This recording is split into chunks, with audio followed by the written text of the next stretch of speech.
So here are some of the frequently asked questions that we get about rhubarb and harvesting rhubarb. One of them being whether to pull or cut the rhubarb stalks.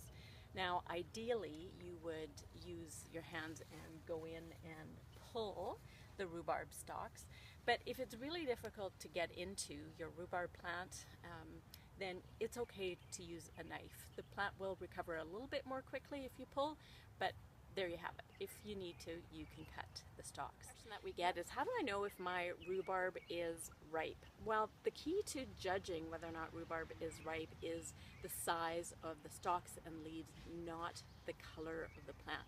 There are tons of different varieties of rhubarb, and that's what dictates the color, not the ripeness. It also dictates, color also does not dictate the sweetness of the rhubarb. Again, that is dictated by variety, not the color. So go ahead, as long as your stems, your stalks are 7 to 8 inches long, you are ready to harvest your rhubarb. Another question is it a vegetable or is it a fruit? Well, science tells us that because we eat the stalks, this is actually a vegetable. But we use it like a fruit, so go ahead, call it a fruit. We do. It's fruit share. The question that we get is, are the leaves poisonous? And for sure they are poisonous. You certainly do not want to eat the leaves. However, they are safe to put in your compost pile. So after you've picked the stalk, chop off the leaf, go ahead and put it in your compost pile. On harvest, in the springtime, you can take up to 2/3 of the plant.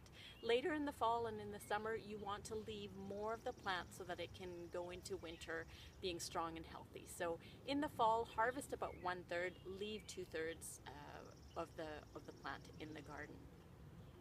Another question we get is, what if the leaves are kind of looking wilty or not so great? If they are wilty and don't look attractive, that's a good sign that you shouldn't eat those particular leaves. Go ahead and pull them from the plant, put them in the compost pile, but don't eat those particular leaves. Sometimes you might notice that there's a seed stalk, or this stalk with this funny little bulb coming out of the plant. You should remove that to encourage further growth of the stalks. If you don't remove it, that's okay too. Your plant will be very happy. It just might reduce the amount of rhubarb that you're going to harvest, and it might make the stalks a little tougher for you to enjoy.